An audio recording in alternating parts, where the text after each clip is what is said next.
Hello from Singapore, this is Yuli once again with my video for today. And today is a very special day because it's my wife Karen's birthday. She was born on this day a few years ago, so let's all greet her today. Happy birthday, Karen. I love you and you're my angel. Now, speaking of angels, let me tell you a story that happened to me when I was a child. I was 5 years old then. Just a month short of 6, and I was out of the house together with my mom, who was carrying my little baby brother in her arms. We were just outside our gate, and it was a quiet morning, and I was looking up and I saw what appeared to be clouds at the start. But then as I continued looking up, I saw that the white clouds were getting thicker and thicker and eventually becoming darker and darker until they were black.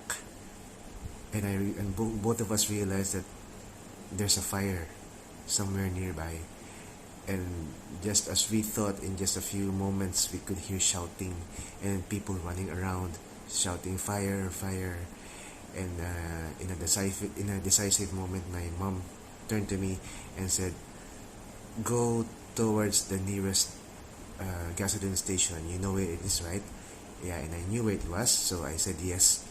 And as I started to walk, I don't know what happened. I thought I was being smart or clever, but I guess my thinking went like this, that gasoline and fire wouldn't mix so well.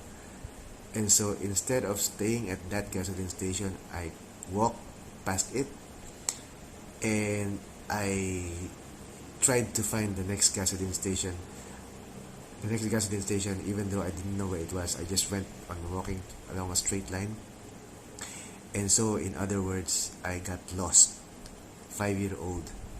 And let me tell you that the vicinity of those two gasoline stations was a slum area. And you know how slum areas are: depressed, high levels of crime. That's our impression. But yeah, so I was lost, walking around, until a young boy, maybe young teenager, in a dirty white shirt and shorts approached me. In any other scene, this would be a prelude to something that would be portend something bad, right? But he approached me, asked if I was lost, asked where my parents were, and I just told him my parents told me to go to the gasoline station. I am waiting for them. I'll be waiting for them there. Can you take me to the gasoline station?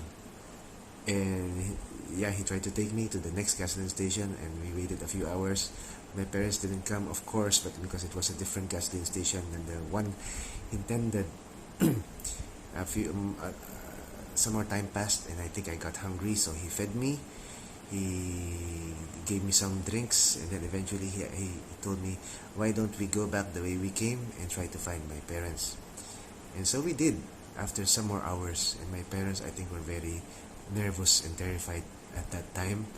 But yeah, luckily, through the intervention of this guy from the slums, who we would normally think of as a low life, actually he turned out to be an angel. So it was a lesson to me. Of course, I didn't understand it at that time, but thinking about it after a few years, it was a really, really big slap to my face, that we shouldn't let our first impressions, our prejudice, cloud our minds. That there could be angels just waiting to help us, and that we should accept their help. Think good of every person. And I didn't get to meet that person again, but wherever he is, I hope he is being blessed by God. And yeah, we know that goodness is repaid by goodness also, right? So I'm pretty sure, no, I'm certain that he is in good hands. So as a parting thought, let me leave this thought to you, that let us also be angels to others in need. Let's open our eyes, our ears, our heart. We may be holding some kids, some person's future in our hands. Let's just get ready to act and extend our kindness and be angels to others. So that's it for today. See you tomorrow. Good night.